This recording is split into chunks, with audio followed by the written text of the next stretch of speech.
Hey everyone, you're about to hear an amazing conversation I got to have recently with Garry Ridge, the CEO of WD-40. Garry is this amazing combination of a confident leader and a very humble servant that leads his tribe very well. So get your pen and paper out. I think you're going to want to take notes on this one. Hi, this is Clint O'Rear. Thanks for joining the Creative Retail Talks podcast today, where we will be discussing the latest in life, business, and retail.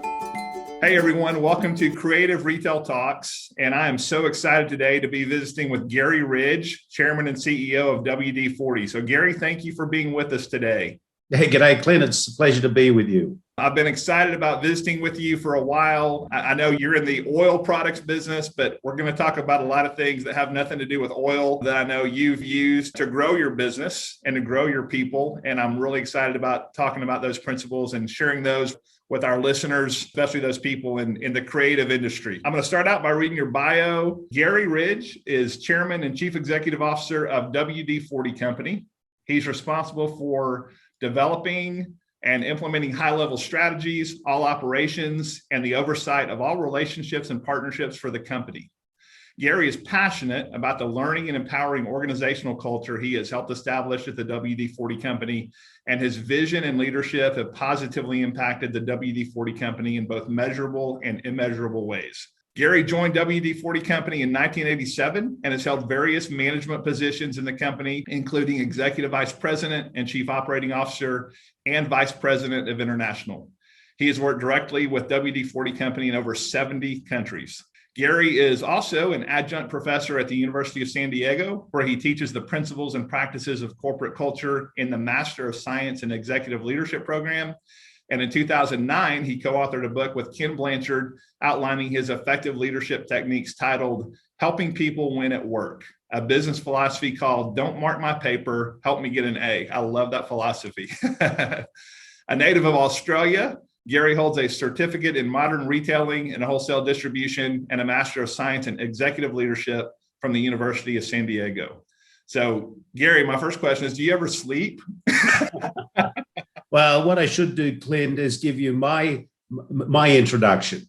Okay, let's do that. G'day, I'm Garry Ridge. I'm the consciously incompetent, probably wrong and roughly right Chairman and CEO of WD-40. I think that's a better description.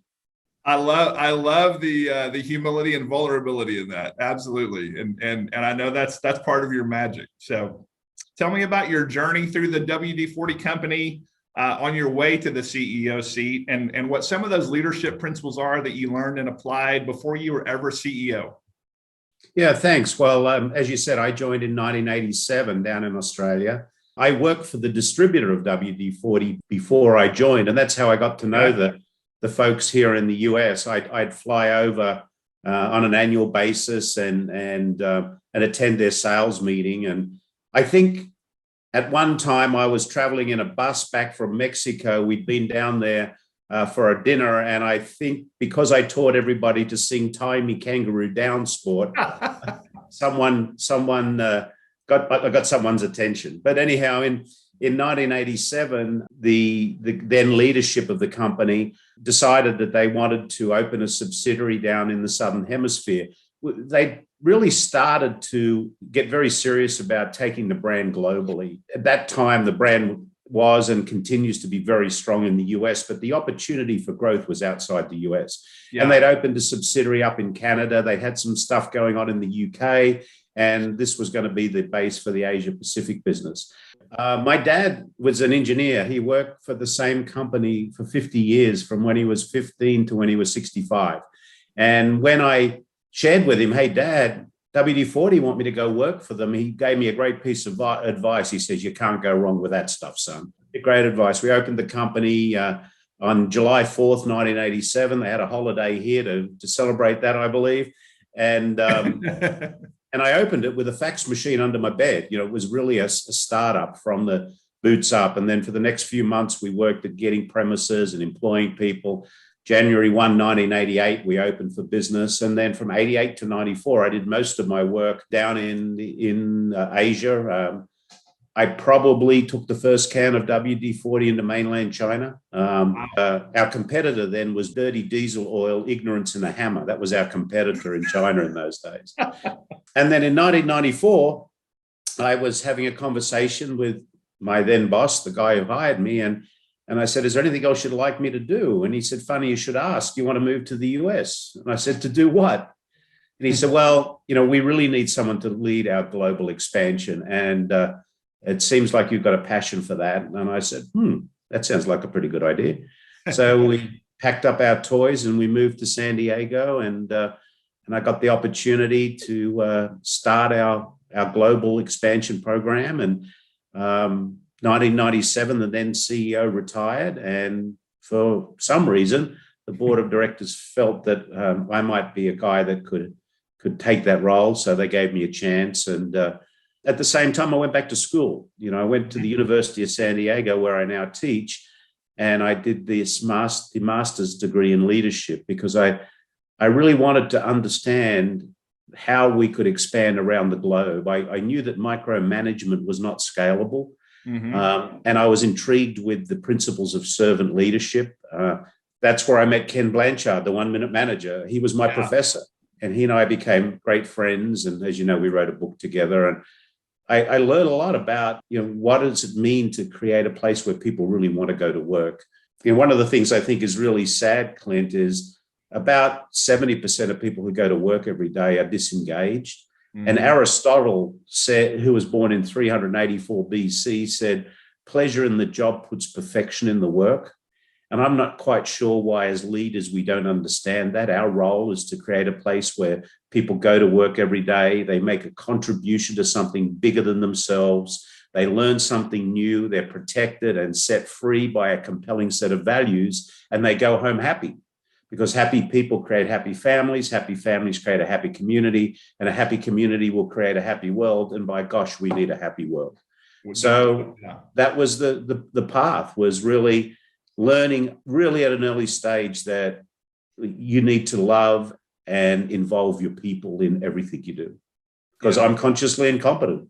Well, that philosophy, when I first began to read about your philosophy and your culture, I was just blown away at really how the foundation of it is love and kindness, which, like you said, it's all common sense, right? It's amazing how many leaders don't dial into that common sense. You're exactly right. I invented this guy called Al, the soul-sucking CEO, and or the soul-sucking leader. And there's so many leaders who go to work every day and they create these toxic environments, and then they wonder why people aren't giving them their best. It's like a duh. Yeah. So I had heard about your character, the soul-sucking CEO. So do me a favor for a minute for the audience and kind of compare and contrast Al, the soul-sucking CEO, with the servant leader. Kind of give us a comparison of those two. Well, Al, the soul-sucking CEO, he's the person who has the biggest office in the building. He always has to be right. He always has all the answers. He leads by fear, doesn't think learning is important at all. He's corporate royalty. He doesn't follow through with his commitments. If things go wrong, it's never him. He's blaming someone else. He's unclear about what we want to achieve together. Goals are sketchy. Praise is not part of his world. His ego eats his empathy instead of his empathy eating his ego. So it's all about him and greed and what is in it for me, where the servant leader loves and involves their people. They're always in servant leadership mode. They're expected to be competent and thrive on learning. They're connected with emotional intelligence. Their empathy is actually eating their ego instead of their ego eating their empathy. So it's the turnaround. They don't make mistakes. They have learning moments. So they reduce fear. They have a heart of gold and a backbone of steel. They're champions of hope. They know micromanagement is not scalable. They do what they say they're going to do. And finally, they love feedback. Much better on the servant leader side, right? Yeah, much better. So I have a question for you. I'm curious your thoughts on this. So let's say someone's listening to this right now and they just had a light bulb moment and they go, man, I am that soul-sucking leader, but I don't want to be that. I want to be a servant leader. What would your advice be to someone that maybe wants to make that shift and become the right kind of leader? I think the first one is a commitment that they're not there to mark people's papers. They're there to help people get an A, and that they have to have the confidence that, it's not about them. It's a bit like, what's the true definition of empathy? Empathy in business is so important. Empathy and gratitude are so important. I love the description of the difference between empathy and sympathy, and it goes like this, Clint. You and I are out on a cruise boat in the middle of the ocean, and the seas are a bit rough, and you're kind of chucking up over the side of the boat. And I come along to you and I pat you on the shoulder and I give you a Kleenex tissue and I say, I hope you feel better soon. That's sympathy. If I start throwing up next to you, that's empathy, because I'm in your shoes. So, it's a conscious decision that, and it's hard for people to do, because they really don't want to give up control. But, the more you give away, the more you get. So it's not an easy conversion, I must say. I hope some of the people out there that are the soul-sucking leaders will kind of take some of that action, and we definitely need more servant leaders in our world. I want to come to a phrase that you mentioned a minute ago, and I know is part of the book, and I know actually goes back to Ken Blanchard's time as a professor. So the phrase, "Don't mark my paper, help me get an A." From what I read, that was kind of a light bulb moment for you as you were going through the training at University of San Diego with him. And I know that's been a huge part of the culture that you've developed at WD-40. Talk to me about kind of how that principle, one, maybe even kind of what that was like when that light bulb went off for you, that phrase, and then kind of how you have taken that and really applied it deeply to the culture at WD-40 with your tribe. And I want to talk about that language in a minute as well. So, as I said, Ken was my professor, and he was sharing a story about when he was a professor at another school, how he used to get in trouble from the academic staff because he would give out the final exam paper at the beginning of the course. And they said, "What the hell are you doing, Blanchard, giving out the final exam?" He said, "Not only am I going to give out the final exam, I'm going to spend the next weeks actually helping people learn the answers." And I went, duh, my gosh, why do we let people down? And we let people down because we're not clear about what we expect from each other. And these stupid review systems that were in organizations where, at the end of the year, the phone would ring and you'd answer and say, "Hi, Clint here. Hi, Clint, this is Joe from Human Resources." "Oh, yes, Joe, what can I do for you?"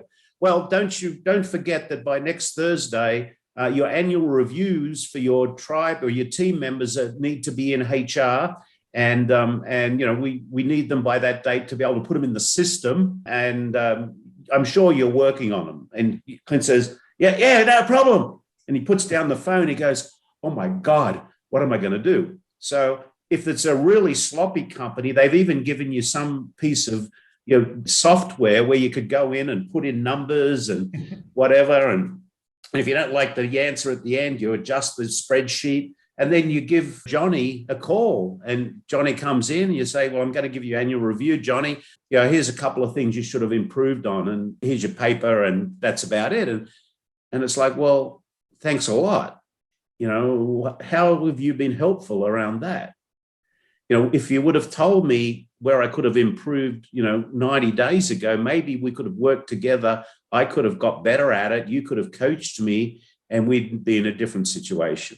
So we said, okay. So we designed a talent review program where at the beginning of the year, you sit down with your coach and you agree from your job description what are 3 to 5 of the essential functions, because most job descriptions are kind of padded with stuff. Mm-hmm. Let's get down to what do we really want to achieve together. So you list those, and then you describe what an A looks like. So if an A walked in the room, what would it look like? And we agree that that's what we're going to go for. And then we have another section with some short-term goals, and then we have our values, and our values are part of it. And so you only do one review, and it's your own. And then at least every 90 days, I would sit down with you and you would grade yourself. Tell me how you're doing, what's getting in your way, what can I move out of the way to help you be successful? How do we get you to the next stage? So by the end of the year, you can get an A, and and you're a better person because I've helped coach, or we've helped coach each other along the way. And then values are so important. We have people actually describe how they've lived our values in the past 90 days. And we only have two measures of values. You either live them or you visit them, and we don't want a lot of visitors, because values, without doubt, are the foundation of our business. They are the absolute foundation that everything we do in the company is guided by our set of values. That was it. And off we went. And it's not a surprise now that when we do our employee opinion surveys, 97% of people say they know what results are expected of them. Well, if you know what results are expected of you, there's a chance you're going to achieve them. And not only that, you're going to be applauded for doing great work. And I know from what I've read, that culture has also led to amazing employee engagement statistics and even amazing financial results. Share a little bit of that with us on some of those statistics that are just mind-boggling. One of the first things I instigated when I was given the privilege to lead the company in 1997 is I started doing employee opinion surveys way before anybody ever thought that they were needed. And why?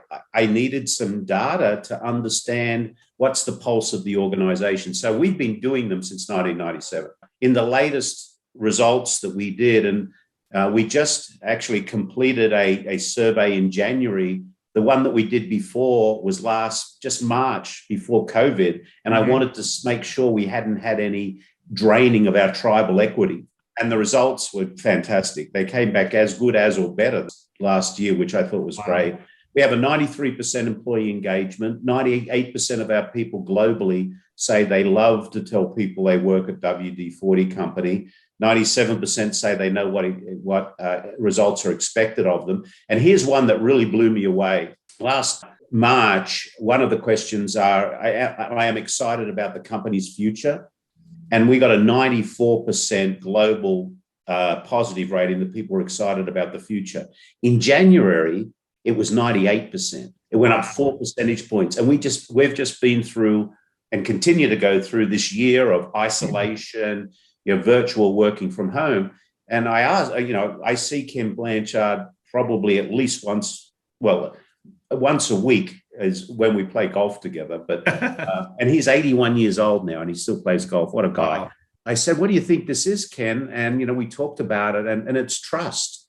If we can get through COVID together, keeping the pledge of our tribe, which is a group of people that come together to protect and feed each other, that's our cause of our tribe, then we can get through anything. Here we are coming out, I hope, of COVID, and 98% of our tribe globally, and we operate in many countries around the world now, say they're excited about our future. That's pretty special.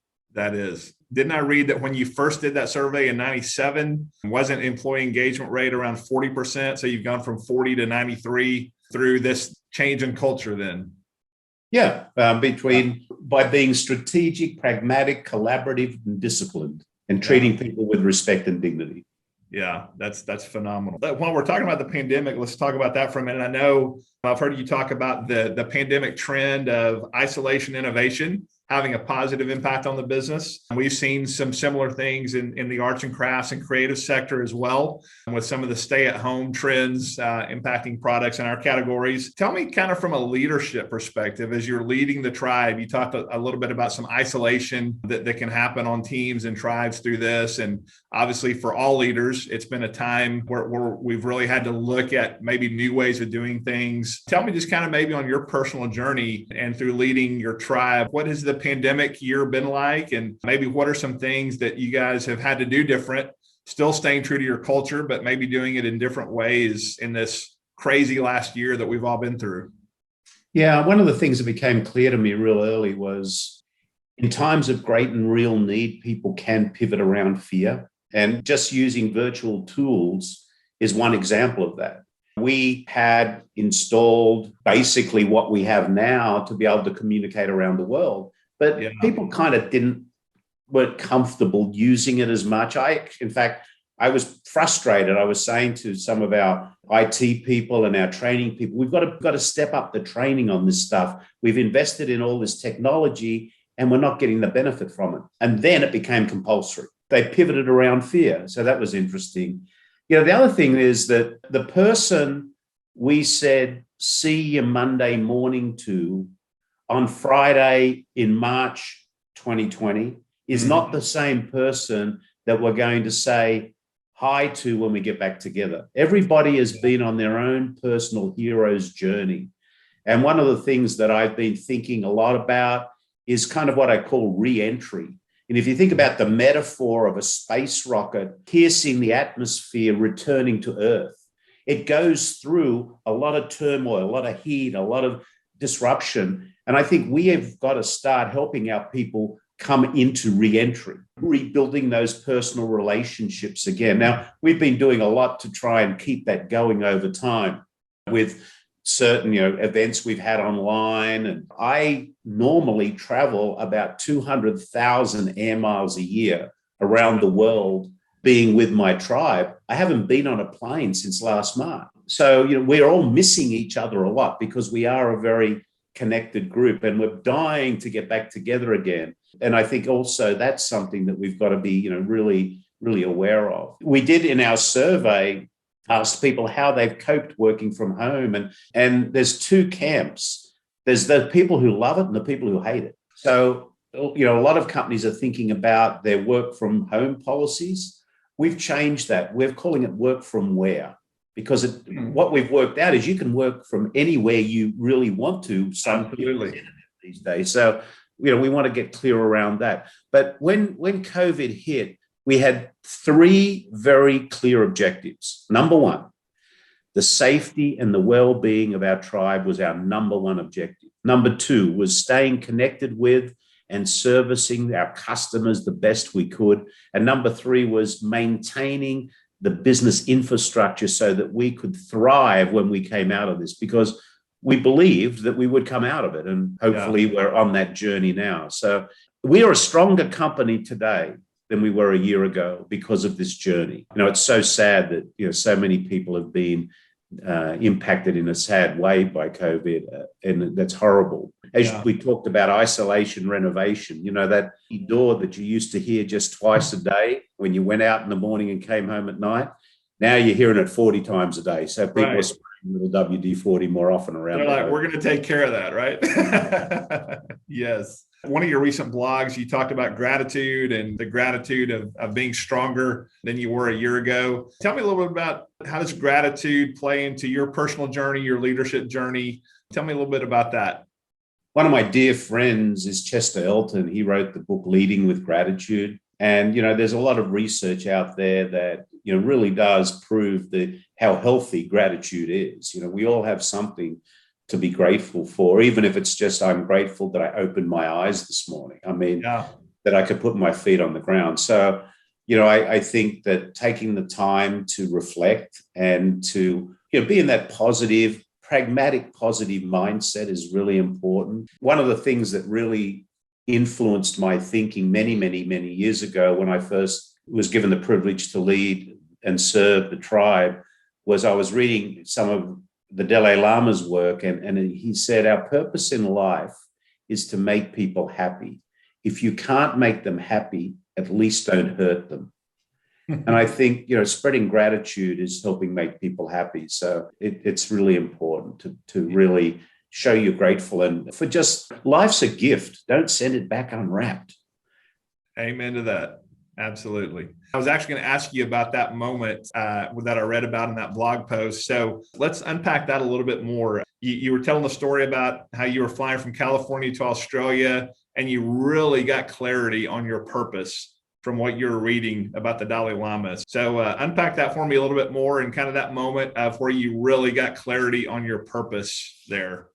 When I read that, and then I reflected on what most businesses do, it's like, well, we can do this. One of the things that is becoming clearer and had been is are we finding meaning in life? And then I had to think about, well, what is the meaning of meaning? And I actually wrote a definition for myself around meaning. And it is results of what I am doing matters to me and helps others. And that one sentence has really given me freedom because it's allowed me to focus. There's opportunities are abundant. Focus is a gift. And, just putting it, the reason I'm talking to you today is results of what I'm doing matters to me, because I want people to really gain the confidence that if we are servant leaders, if we treat people with respect and dignity, if we're clear about what we're holding each other accountable for, if we celebrate together, we can create great communities. So that matters to me. Yeah. And that's why I'm here, is because I want people to know. I want to write a book and call it Even a Dumbass Can Do It, because hey, that'll be a bestseller, I guarantee you. Because there's a lot of us out there that can relate to that. Yeah, absolutely. Yeah, that's great. So in the book that you wrote with Ken Blanchard, I was reading about you wrote about your 5 personal core values. And as I read each one of these for a moment, just kind of tell me what each one of these mean to you, because I thought this is a really great list. So the first one was caring. Tell me what that personal core value means to you. I learned a long time ago that if you care for somebody, you get it back in return as well. So, caring is really the whole essence of the reverse of ego. It's empathy. And I think leaders have to care enough, love enough, and be brave enough to be able to applaud and reward people for doing great stuff, but also care enough about them to be able to redirect them when they need to be redirected. It's not about the prisoners running the prison. It's about that deep care. And interestingly enough, during my journey, I found that having those kind of uncomfortable conversations are easier if I care about the person, because I'm coming from a place of care and love, not one of criticism. I want them to be better. I want people to step into the best version of their personal self. So that probably ties to the next core value was on that list, which is candor. Tell me what candor means to you. No lying, no faking, no hiding. Most people don't lie. People fake and hide. Why do they fake and hide? Because Al, the soul-sucking CEO, is leading by fear. If we can have candor with people, then it's going to be something that's releases them from fear and puts them in a place of, what would I do if I wasn't afraid? And I would think that probably leads to the next one, which is mutual trust and respect. Well, again, that's treating people with respect and dignity. My mom and dad, when I was growing up, it's not hard to say please and thank you. It's a shame that most people only know they're doing a good job because no one yelled at them today. But, it's really about, respect and dignity. Okay, the next one is learning and teaching. I know you're very passionate about those. So tell me about that personal core value. When I was growing up in Australia, there was a professor who had a TV show that you would watch when you came home from school. Mm-hmm. And his name was Professor Julius 𝗧𝗔𝗪𝗏. And he used to wear a white coat and he had kind of curly white hair. And he'd do these kind of funky little experiments, like sucking a boiled egg into a milk bottle, right? But at the end of everything, he'd ask this question: why is it so? Why is it so? And to me, it's like, wow, how great is it to learn something new, to be curious, to ask ourselves these questions. Why do I believe what I believe? Mm-hmm. In the absence of facts and data, we make up stories.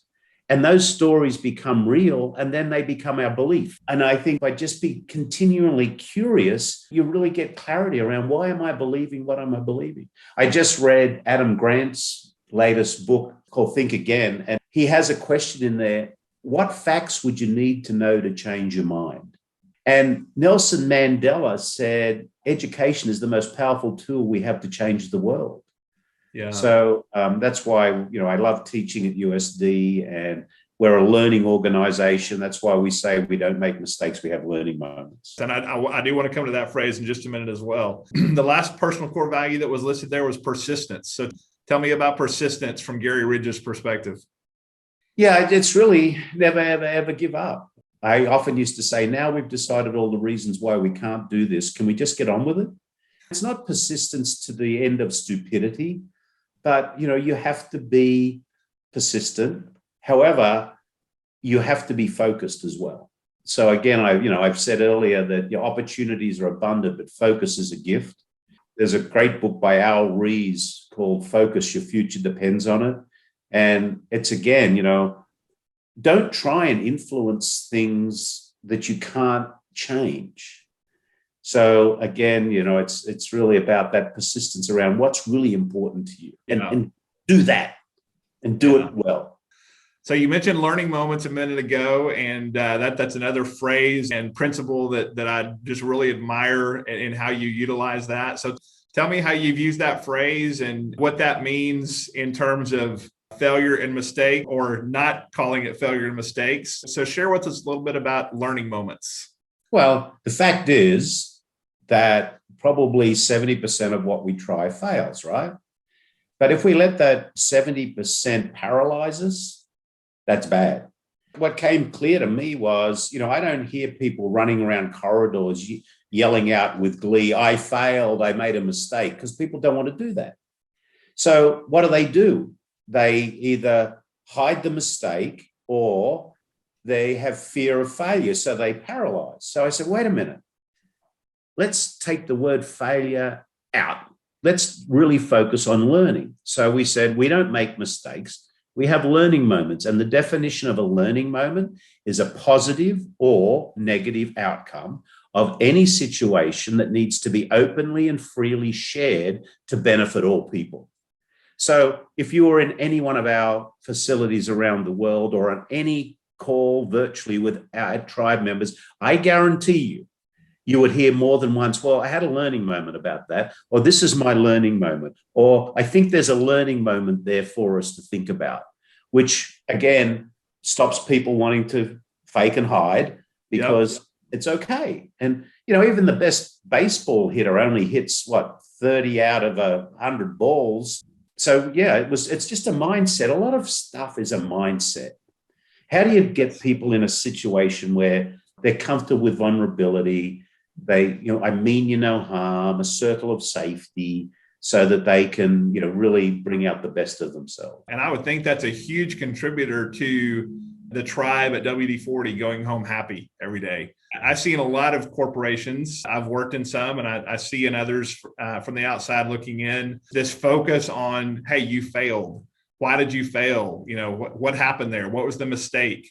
And no one's going to go home happy if they go home focused on failure every day, right? So I love how you have changed that to learning moments and just created that transparency and vulnerability with your tribe to utilize that definition of learning moments. I think that's huge. Well, just this morning at 5 a.m., I was on a global conference call with our R&D group. We've got our Research and Development Global Summit going on at the moment. And because we have people in Australia and in China and in Europe and our tech center is over on the East Coast, they had to have it at 8 a.m. in New Jersey. So it wouldn't be a stupid time everywhere. It was 5 a.m. here. And I was just listening to our scientists. I think we have about 13 or 14 scientists in the company around the world. I listened to all that they were talking about. And at the end of it, I said, I'm just so proud on how you all are contributing with respect and dignity. You're not agreeing with each other. You're talking about what about. And all I heard was care from them about their company and why are we using this and why have we thought about this test and how do we do that? And someone in the UK said, well, I've tried this, and it was just, there was no fear at all about being able to bring these things up, I was so proud of them. I thought, that's what we need. Yeah, that's how you get to success right there, which is why WD-40 is having the success that you're having for sure. So I have a question for you, and I'm going to be really curious to hear your perspective on this because I love another approach you take, and this is about financial results. So you're the CEO of a publicly traded company. That often leads leadership of those companies to become very quarterly focused due to earnings calls and analysts and all those things that you have to deal with. But you have taken a very different approach. You've taken a much longer term approach. You state that very openly. So tell me about kind of where that mindset has come from and how you've used that to navigate your role as the CEO of a public company where you have to, be out quarterly sharing results. So because we play the infinite game, not the finite game, that's really what it's about. Our just cause is to make life better at home and at work. That's why we get up every day. And I remember early on, one of our large shareholders, I said to them, I'm not smart enough to be able to run a company in 90-day intervals. Yeah. And he said, I'm glad you're not dumb enough to try. And, we have to reach certain milestones along the way. I'm not going to let the pressure of a quarter influence us to make a decision that's not living our number one value, which is we value doing the right thing. What we have is we have a 5 or 6 year out goal. We talk about our must-win battles. What do we need to win? And we give the public clear goals that we have over time and report to them. But we'll have ups and downs along the way. Life happens to us. So I don't pay much attention at all to quarter results. But having said that, over the past 20 years, we've nearly 5x'd our revenue, and our market cap has gone from 300 million to $3.54 billion over that time, because we're playing the infinite game. You have to have a clear strategy, no doubt. You have to be bold with your execution, no doubt. But you also have to play the infinite game, not the finite game. Yes. Well, I love that approach, and I wish more public companies took that approach. We've got a lot of great companies in the U.S., but I think if more companies took that approach, there would be even greater success for those companies. So I love that approach, and hope as you share that, more and more leaders of public companies will kind of begin to resonate with that. I think that's a wonderful approach for sure. It's not necessarily easy. You'll take some heat, I'll tell you. I'm sure. Kudos to you for sticking with it, and the results speak for themselves long term, don't they? But I want to talk about your teaching role a little bit. Yeah. So you now teach leadership. So tell me what that experience has been like, and even how it's impacted your personal leadership at WD-40. Well, I love teaching because that's where I learn the most. The program that I teach in is the degree that I took 23 years ago. I've been teaching a class in that now for about 12 years, I think. And, there's nothing more exciting than getting 15 to 25, really, really engaged people in a room and, feeding them some basic thoughts and learning, and then having them debated and pull at it and push at it.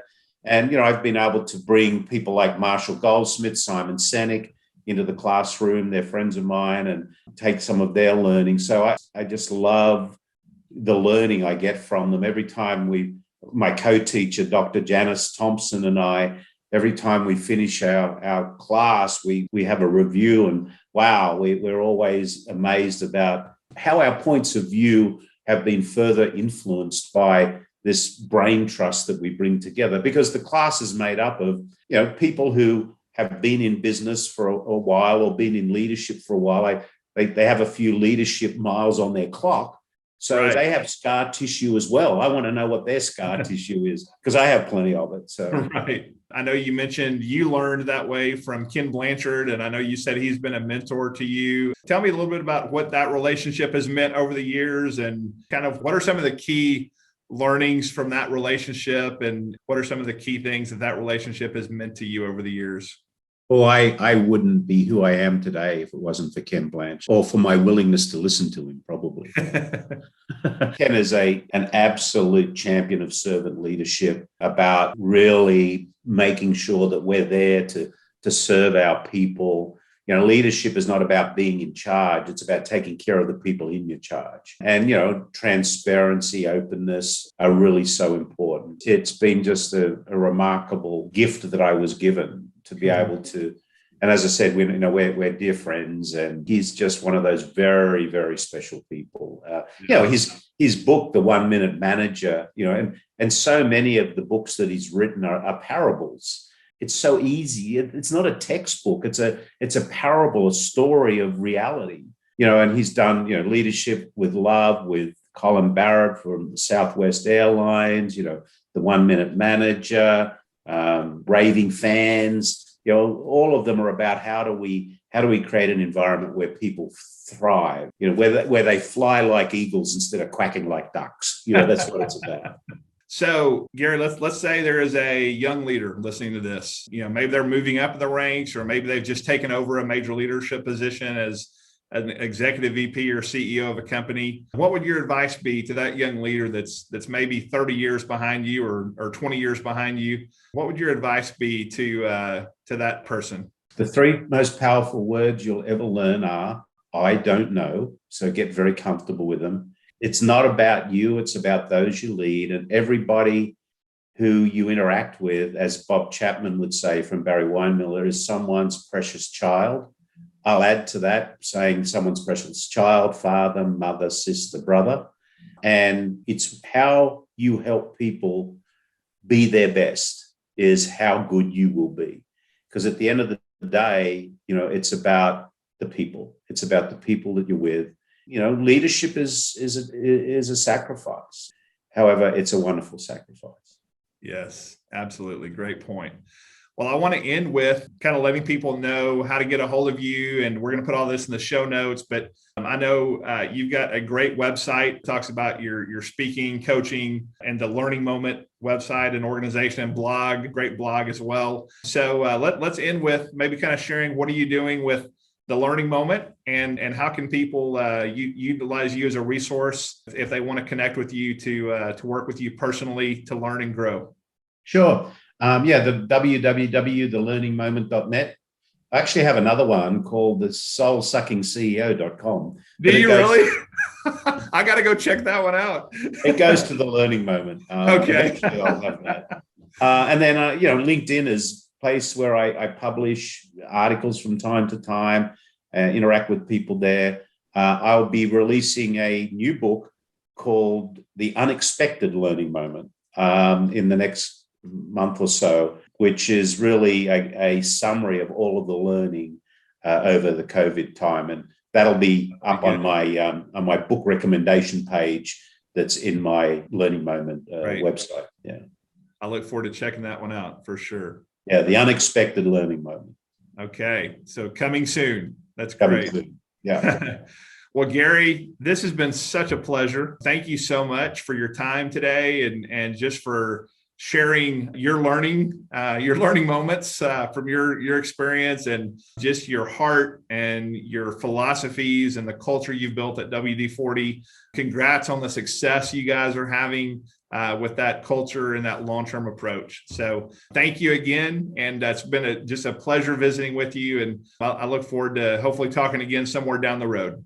Yeah, thanks very much, Clint. And, I'm very lucky. I get to stand on the shoulder of giants every day. And those giants are the wonderful tribe members at WD-40 Company. So thank you so much. That's great. Well, you've got a great tribe, and good luck as you press ahead. Thank you. Okay. Have a great day, Garry. Thank you. Bye. I hope you enjoyed our conversation on the Creative Retail Talks podcast today. Be sure to visit our show notes page for more information on today's show. And if you'd like to be a guest on the podcast, reach out to me at clint@creativeretailtalks.com. Creative Retail Talks is all one word. That email address will also be in the show notes. Hope you have a great day.